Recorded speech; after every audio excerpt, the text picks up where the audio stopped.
دیر کے لیے مراقبہ کریں گے. اب سے انشاءاللہ کوئی تبدیلی یہ ترتیب میں کرنے کا خیال ہے. ابھی مشورہ طبع وغیرہ کے ساتھ باقی ہے میرا, اور اس میں ترتیب یہ رکھنی ہے کہ مغرب کے بعد سے یہ جو ذکر ہے یہ رہے گا اپنے طور پر, سب اپنی اپنی تسبیحات کریں گے, اور وقت بچ جائے گا تو تلاوت کریں گے. اس سے پہلے مغرب کے بعد ایک کتاب کی تعلیم انشاءاللہ کریں گے, اور یہ سلسلہ عشاء تک انشاءاللہ جاری رہے گا. اور عشاء کے بعد ہو سکتا ہے کہ یہ وقت مل جائے تو مراقبہ اجتماعی طور پر کر لیں گے, اور نماز سے پہلے انشاءاللہ. اور نماز کے بعد جو عام طور پر قرآن کریم کی تفسیر ہوتی وہ, اور یہ مذاکرہ دینی جو رہتا ہے وہ رہے گا, اور اس کے بعد دعا کریں گے. لیکن ابھی یہ ترتیب یہ اور ہے, جب تک کے لیے ہم مراقبہ کرتے ہیں تھوڑی دیر کے لیے. اللہ کی رحمت برس رہی ہے, دل میں سما رہی ہے, اور دل کہہ رہا ہے اللہ اللہ اللہ.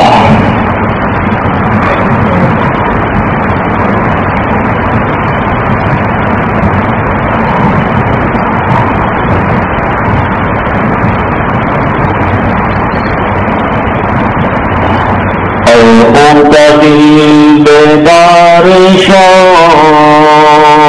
بیدار شو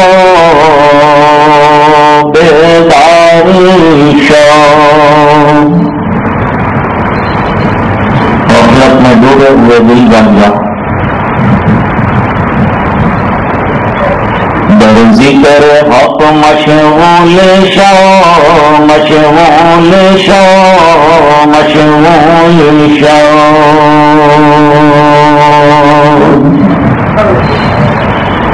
اصل میں تو دل کو اللہ کی یاد میں لگانا ہے, مقصود تو دل کا ذاکر بننا ہے, دل کے بگاڑ کا دور ہونا ہے. مراقبہ مقصود نہیں لیکن مقصود تک پہنچنے کا وسیلہ ہے. وسائل کی اہمیت ہوتی ہے, اس کی قدر ہوتی ہے. وسائل سے آدمی مقاصد تک پہنچتا ہے. عزیزو دوستو یارو یہ دنیا دار پانی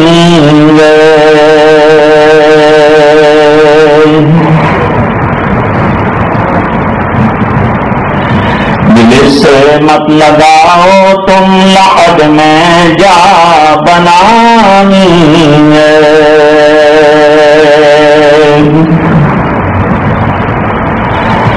انسان کتنے بھی مکانات بناتا ہے, سب چھوڑ کر جانا پڑتا ہے, لحد میں لیٹ جاتا ہے. تو آیا بغیرات فسال ذات دنیا میں, آئے کوئی گئی تیری کیسی نادانی.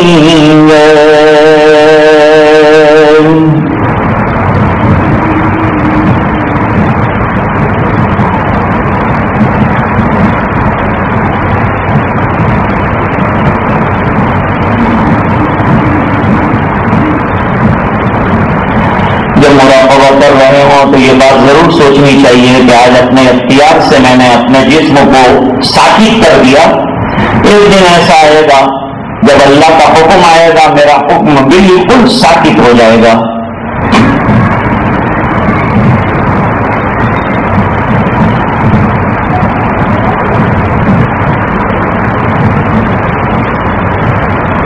آج میں نے اپنے اختیار سے آنکھوں کو بند کیا, ایک دن وہ آئے گا اپنا اختیار آنکھوں کے بند کرنے کا چلا جائے گا, مجھے پتا بھی نہیں ہوگا کہ کون میری آنکھ بند کر دیتا ہے. جوان جا رہے ہیں, بوڑھے جا رہے ہیں, جانے کا سلسلہ ہے, جا رہے ہیں. جانے والے عبرت دیتے جا رہے ہیں, جانے والے منزل پار کر چکے ہیں, جو ہیں ان کو ابھی سخت منزل سے گزرنا ہے.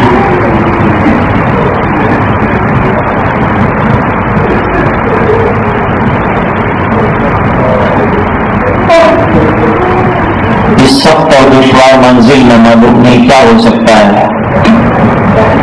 اس لمبی مسافت کے لیے توشہ درکار ہے. اعمال صالحہ کا توشہ لے لو.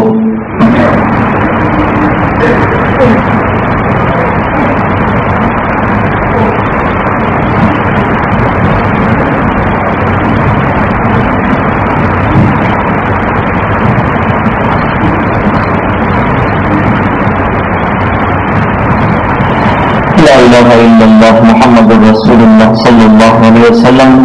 اللہم صلی علی سیدنا محمد وعلی آل سیدنا محمد وبارک وسلم.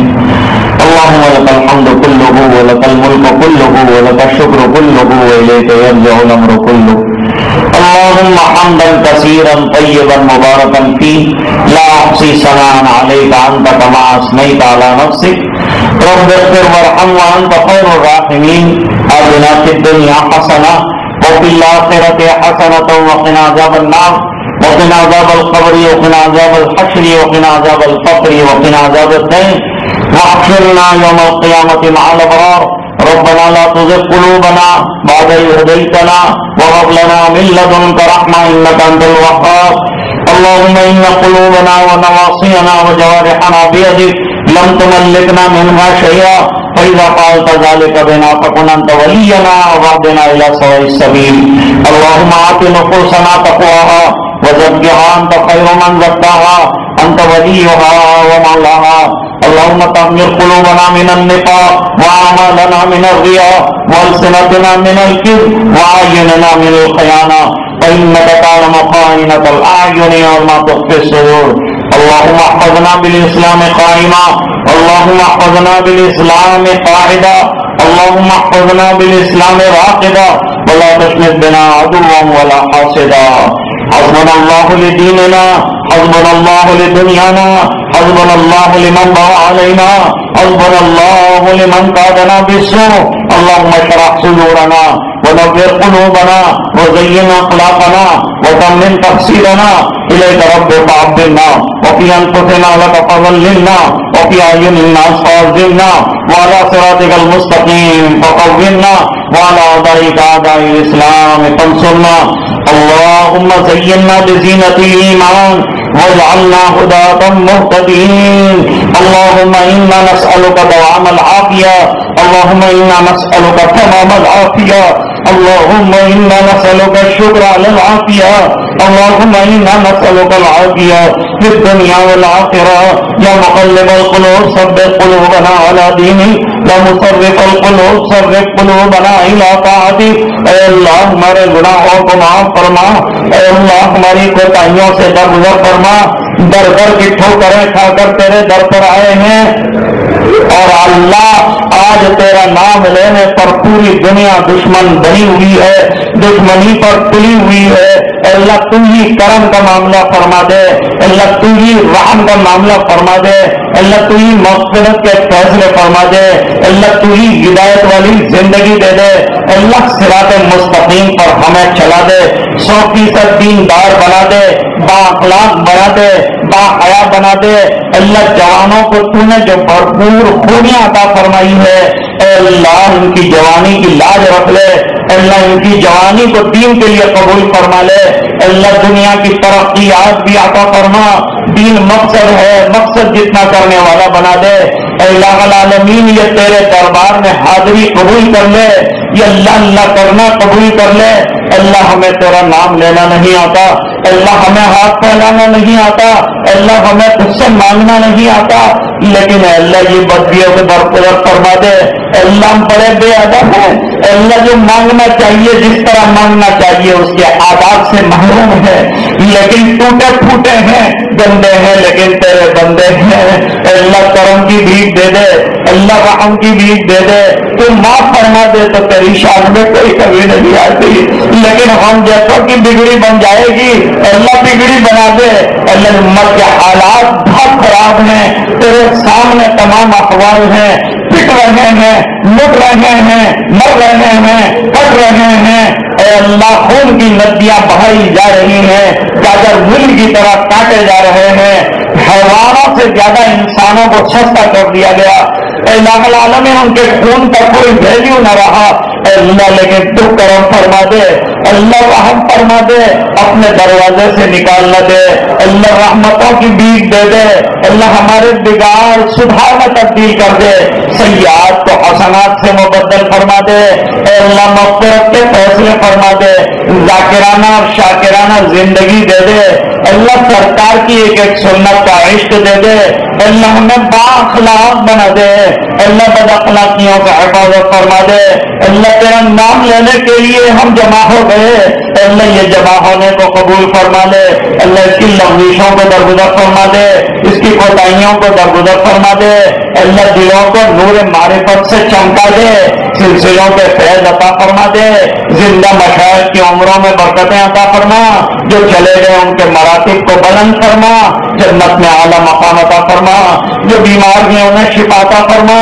جو پریشان ہیں ان کی پریشانیاں دور فرما، جو مقروض ہیں غیر سے قرضوں کے پورا ہونے کی سبیل پیدا فرما، ایمان پر دنیا سے جانے والوں کی بھرپور مغفرت فرما، جب تک زندہ رکھے ایمان پر زندہ رہ، جب وقت آخر ہو کرنے والی موت عطا فرما، پورے مجمع کی مغفرت فرما، امت کے ایک ایک فرد کی مغفرت فرما، اللہ یہ دعائیں اپنے فضل و کرم حبیب پاک صلی اللہ علیہ وسلم کے تو پہل منظور فرما برحمتک یا ارحم الراحمین۔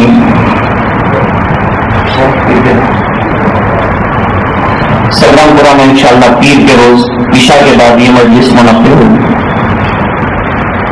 نماز کے بعد تو